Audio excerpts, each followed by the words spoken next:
Welcome to the 4Q podcast.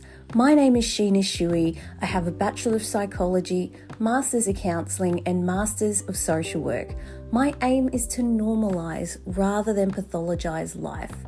And in this podcast, we talk all things therapy, women's mental health, leadership, and business. So if you're ready to learn some tips, tricks, and hear some amazing stories to really amplify your life and your business, let's get into it. Welcome again to the 4Q podcast.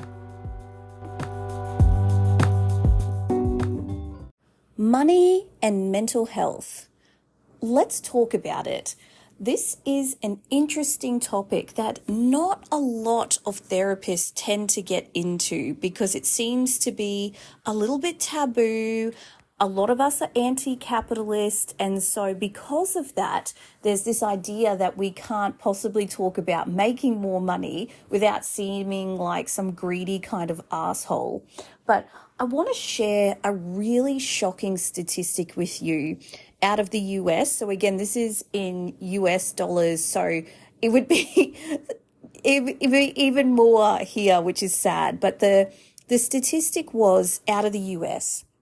If your parents made $30,000 40 years ago in 1983, you'd have to make, hold on to this, $162,342 in 2023 just to have the same purchasing power adjusted for inflation. That is so wild.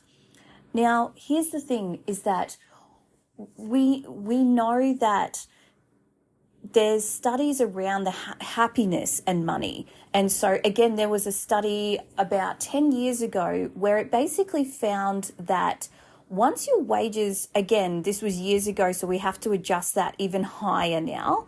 But once you got to a point where you were earning 70,000 US, which was about 100,000 Australian dollars at the time, your happiness went up until that point, and then after that, it didn't increase with money. So you sort of reached a point where it helped and then it plateaued out. And the kind of lifestyle that you would have with that money is you own your own house, you have a stable job, and you're probably having an international holiday every couple of years and a domestic holiday. Your bills are paid for, that kind of thing. So, I think that's a lifestyle that most of us are aiming for. Now, I shared recently on my Instagram that money is actually a social determinant of health and mental health.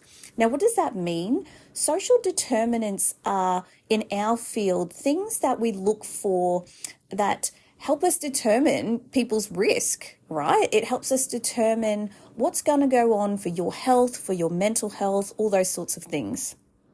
And how your socioeconomic status absolutely plays a part in your risk factor for health, because you're probably not getting your checkups, your diet is not great. So now we know, paradoxically, to 100 years ago, it's more expensive to eat healthy now, whereas again, 100 years ago, even more so, 200 years ago, it was cheaper, obviously, to eat natural foods, right? It was more expensive to eat processed foods. Now it's the opposite way round of actually buying organic fruits and vegetables and cooking it yourself is so expensive, particularly if you're a family of one. Like if you're just a single person sometimes. I know so many people that I've been speaking to through my work, particularly men who are on their own, or elderly people who are on their own, where it is cheaper to just buy a couple of rolls of sushi or have a meal replacement than actually cook. So that's the situation that we're getting into. And, I don't like to buy into the current reality and the narrative around us. I think there's always propaganda and wriggle room, but what I will say is we have all been feeling what's happened this year, right?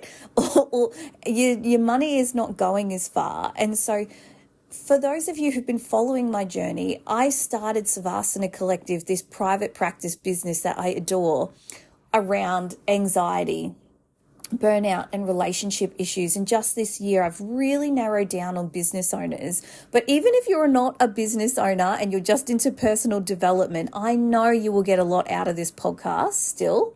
And that's the direction we're heading still. But the thing is that being a business owner, your earning potential is through the roof, right? So the thing is, you don't know it's possible or even normal until you're exposed to it. But I am around female business owners who have a minimal team, like 1 or 2 virtual assistants who help with the admin and the tech side of things in their business, but they are making $850,000 a year working 20 hours a week. Now that sounds like an oil salesman thing, right? And it might be if I only met one of these women, because you might go, okay, tell me what coaching program you're selling. Tell me this, tell me that. Like, I get it. But when you meet these kinds of people over and over and over, and then you're meeting people in the 7 figures doing the same thing, then you're meeting people on the next level of wealth.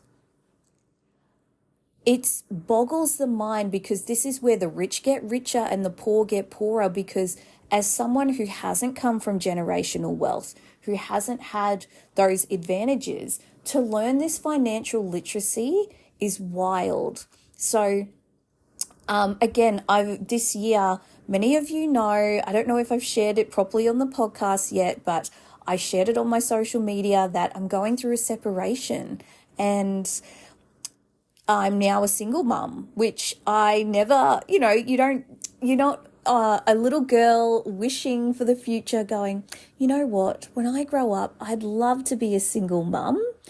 That's not something that we want, right? It's not on the cards, but I'm incredibly proud of myself for putting myself and, my partner's and I's happiness first, because I don't need to get into the details here, but children will always be better off with 2 happy but separate parents than 2 parents together who aren't being their best selves, because children learn what does a healthy relationship look like, what does love look like, what does affection look like from you, what does joy look like from you. Even if you think that you're hiding it, children are extremely intuitive because they have not developed logic. The logical part of their brain yet is not developed. They are highly emotional, intuitive creatures, okay? Which basically means you can't outsmart their emotions. They know when the vibe is off. You don't want to normalize that for them, okay? Even if you're not showing it out on the outside, you think you're not. It's there. So that leads to this year. I've really had to go, okay, I have to support myself. I like a certain level of lifestyle. I know what my goals are. And I already was on the financial literacy wealth creation path for a couple of years now, because I almost feel like once you get into personal development, you sort of naturally find yourself in that sphere. But I've been hanging around the right people, reading the books, doing the things. And basically, I'm going to share with you what I've learned. I am not a financial advisor. I'm not this and that. You do your own research. Don't listen to me. I'm going to explain to you what I'm doing, because I know that if I'm working less, of course I'm going to feel better. Who's going to have better mental health? The person that works 50 hours a week, or the person that works 20 hours a week and sees their friends and works out and goes for a float, goes for a massage, does all that, has people they can delegate their tasks to? It's very clear, okay? And also, life, we weren't meant to work this hard. Our DNA, our lifestyle, our evolution was meant to be in tribes, helping each other, right? You've heard me say this over and over. We were meant to have communal living. So now that we don't have that, we need to step back. We need to prioritize and reprioritize friendships, family, health, all of those things we're neglecting. Being in nature, that's not just for joy, that's actually to regulate your nervous system. Trees release chemicals that calm your nervous system. Now, back to my plan and what I've learned. What I have learned is that on average, so we've got our income, okay? And then people will invest that into certain things. There's assets and there's liabilities. Liabilities are anything that cost you money and don't necessarily make you money. Liabilities are things like your car, your groceries, like all of the things that are coming out and not creating something for you, right? And we all going to have liabilities. We all need to eat. We all need electricity, all of that, okay? But a lot of the mistake that people make is that they think that the house that they live in is an asset. Now, don't get me wrong. In the long term, it will be, because eventually you might sell it for more than you bought it for. But if you really add that up, all the interest, all the, rates bills, all of that, when you add it all up, it's not making you that much money. What I'm talking about when I talk about assets are the common ones are stocks or shares, businesses, and real estate. And when I say real estate, I mean investment properties are properties that you do not live in. Now, most of us don't have most of us think, not that we don't, most of us think that that's a rich people thing to do. Okay, if you're like me, I used to think I'd hear people talking about stocks or shares and go, oh, they're on the upper echelon of socioeconomic status, right? They're in the big guns now, or they're investing in real estate. Oh, okay, you're in the big guns.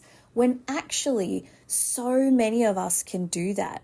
Right now, you're already doing it. Your superannuation, 401k, wherever you're at, is invested in stocks and shares on your behalf, which a lot of the time you have no control over. You have no idea what it's doing, what they're doing with it, right? And so what I'm learning about is stocks and shares on average per year, so per annum, will make 10% on what you put in. So if you put in 100,000 on stocks and shares and just sit on it, on average, at the end of the year, you'll have 110,000. And this is where compounding interest and all of that comes in. So Warren Buffett talks about that's the eighth, wonder of the world is compounding interest, where if you just sat on that over 10 years, that will make you a substantial amount of money, because then the next year you're making 10% on 110,000, and then it just compounds very fast. So you just keep leaving it and it keeps growing and growing on its own. That's one type.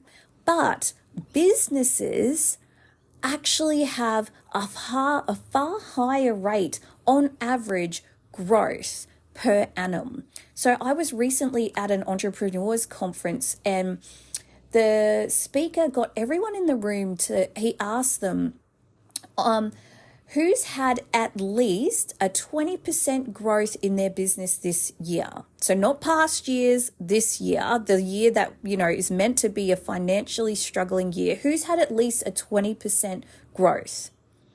Every single person in that room put their hand up. And I'm talking a room of like 200 people. So you can see how investing in businesses can make you more money. And then again, I've recently spoken with a real estate sort of guru who has explained how, real estate, when you invest it correctly, also has really high returns, much higher than stocks or shares, because if you pick the right property, you get your rental return, which is passive income. So you rent out a house, it pays for itself. So you buy a house, the tenants pay the rent, that pays for the mortgage on that, and anything left over is yours. You didn't have to do anything other than once you've got that house, that's passive income coming in, right? And that house will appreciate over time. So what you bought it for will be less than what you sell it for on average. It's very, very rare that if you own a house for 10 years, it's not going to grow. So on average, a house will double in price in 10 years in Australia, which is pretty good. So that's the plan, is that I have been doing the research. I've been getting into the rooms with people who are much wealthier than me, living a better lifestyle than me, are working less than me. So most of the millionaires I know hardly work. You would think it's the opposite. You see the movies like The Wolf of Wall Street, or like you think about Goldman Sachs and all of these businesses where people are like, yeah, I'm working 60 hours, because in a normal job, even if you're a doctor or a psychiatrist, a well-paying job, you are having to work around the clock, overtime, paid shifts to earn anywhere $250,000. Yeah? So it's letting go of the conditioning that you have to work a lot to make money. What you do have to do is learn how to grow a business, or what skills you have that can bring to a business, how to invest in business, or how to invest in real estate, which my thing is always pay someone who's an expert in that. Learn this, but also get in the room. We all have seen all the research around, if you hang around 5 broke people, you'll be the 6th. If you hang around 5 unhealthy people, smoking, drinking, you'll be the 6th. So if you're getting into rooms and conversations with people where you're talking about spirituality and how you want to, improve the world and change the world and be a good person, if you want to use your wealth not only to provide yourself and your family with a good life, but to eventually help others in a way that you see fit, if you're dreaming bigger, if you're like, I actually only want to work 10 hours a week, I want to spend time with my kids because I know that they're not going to be living with me forever, they're going to have their own lives. Or it's not even about kids, maybe you just want to travel the world and only want to work very minimally, or you'd like to live off the grid so you don't really want to deal with people all that often, whatever that looks like for you. Okay, I think this is the things that rich people talk about and we do not. Even if you're lucky enough that your family talks about things like this, there's a really good chance that if you're female, like myself, or non-binary, or anywhere on the gender spectrum that isn't male, you're probably not getting spoken to like this about these things. And so this is what I'm talking about with my mastermind clients as well, like the people inside Savasana Collective, Therapist VA, my beautiful women, because this is the stuff where, and this is really heightened in my relationship. I'm very thankful I've been able to support myself, but I wonder,